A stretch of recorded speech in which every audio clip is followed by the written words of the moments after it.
Ontario does have its share of problems, but there may be no more vexing one than housing. How do we create enough places to live for all the people who want to live here?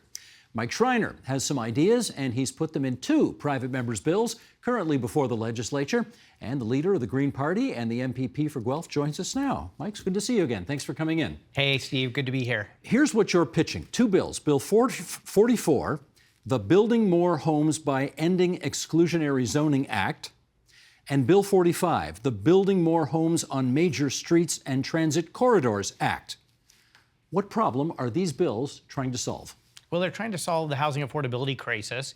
And we know, as many people, it's been a big part of the conversation know, is that we have a housing supply crisis. And these are two bills that will address that crisis and do it in a way to build more affordable supply in places where people want to live, close to where they work, so we don't have to open the Greenbelt for development. That's another issue. Okay. Ending exclusionary zoning. We need to know what exclusionary zoning is to begin with if you want to end it. Well, if you look at, let's say, across Toronto and many cities across Ontario, you have vast neighborhoods with just single-family detached houses. Mm-hmm.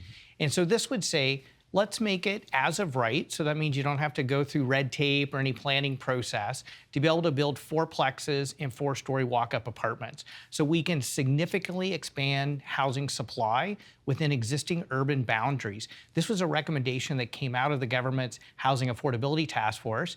And I knew when the government introduced Bill 23, which is the bill that would open the Greenbelt for development, I knew as an opposition member, if I was going to criticize the government for that, I need to come up with other solutions that were grounded in evidence and fact and recommendations by experts. And that's what I've done both with Bill 44 and Bill 45. Now, this bill presumably doesn't give the province the power to do these things, but does it have the ability to tell municipalities, you have to allow this? Is that the idea here? Absolutely. It's saying, and it really comes from examples coming out of California, where a lot of municipalities were zoning in ways that were making it very difficult to do things like have fourplexes. And so the state of California came in and said, you know what, we're going to end that exclusionary zoning, which excludes people from living in this neighborhood, and make it easier and quicker for builders, and particularly homeowners, to do things like fourplexes so we can rapidly increase supply, affordable supply within existing communities, which makes life more affordable for municipalities and for individuals and families. And so this is basically the province saying, you know what, municipalities, you can't stop people from doing this, but it doesn't require people to do it. Understood. Now that's Bill 44. 45 would authorize mid-rise housing developments ranging from 6 to 11 stories on major streets, including along transit corridors. What do you think that would beget if that were to come into law? So basically, this would allow for multi-residential buildings, 6 to 11 stories, along major roads and transit corridors. So the government has proposed doing that around transit stops. But if you talk to most housing experts, if you want to rapidly ramp up supply, and especially supply of affordable rental housing, we need to make sure that we have that supply all along those major routes, which again is a more efficient, cost-effective, and affordable way to address the housing crisis versus the sprawl agenda that you see with the government's plans to open the Greenbelt for development. I don't deny that's true. What I wonder is whether or not, Danforth is a transit corridor in the city of Toronto. That's right. And it's got lots of little bungalows there along the way. Are you talking about 6 to 11 story buildings along that transit corridor in neighborhoods of bungalows?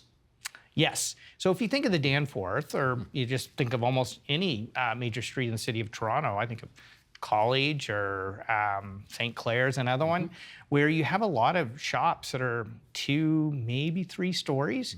So why not have commercial on the first floor, maybe the second floor, and then have 6 to 11 stories, and the municipality could determine, how many stories that would be, so we could both combine residential and commercial, make more efficient use of transit, and that's how you can build more affordable cities. You say, why not? And the answer is because the residents who currently live there don't want it. That's why not. What do you do about that?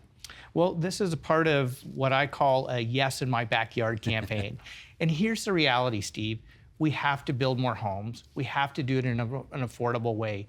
We don't want to force people and families into long, expensive commutes, which is bad for their pocketbook and bad for the climate. So why not build communities that are livable and vibrant, that have people living in them? And one of the ways we can do that, and one of the ways we can do it in a way that's affordable for builders to be able to quickly ramp up supply, is to remove these barriers that prevent us from using land more efficiently in our communities. And let's understand where these bills are in the pipeline right now. You've introduced them, they've had first reading. What's the status right now? Yeah, so my second reading ballot date will be later this year, and I will be bringing one of those bills forward for debate in the legislature. And my hope is that it passes, and here's why I think it has a good chance of passing.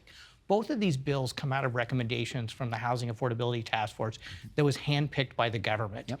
Every political party, Greens, Liberals, NDP, and Conservatives, in the last election said, we need to end exclusionary zoning so we can rapidly build more housing supply. That's exactly what I've proposed, and I'm hoping that I'll get all party support at second reading, and we can push these bills through committee and have them passed into law. We will continue to watch with interest. Mike Schreiner, leader of the Greens, as always, thanks for coming into TVO tonight. My pleasure, Steve. The Agenda with Steve Paikin is made possible through generous philanthropic contributions from viewers like you. Thank you for supporting TVO's journalism.